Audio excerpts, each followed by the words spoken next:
The therapeutic working alliance is a fundamental concept in psychiatry, defined as a conscious, contractual relationship between a therapist and patient, where both parties agree to work toward a common goal, addressing the patient's problems.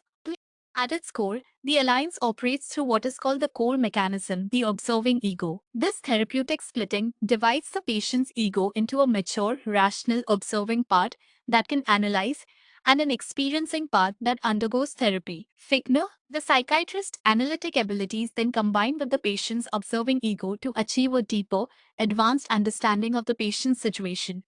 The foundational values supporting this alliance are mutual trust, confidence, and respect. This essential foundation begins in early life in the relationship between mother and child and is built upon with each trusting relationship a person forms.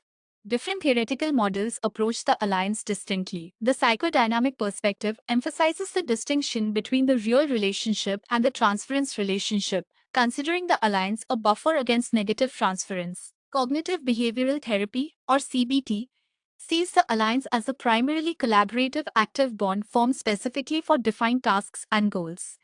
The rehabilitation or recovery model focuses on engaging the patient in their own care planning to help them regain a sense of mastery and autonomy. This is far from a purely academic concern. The clinical importance is immense. The therapeutic working alliance is known to be a powerful and consistent predictor of positive treatment outcomes across all psychiatric modalities, regardless of the specific form of therapy.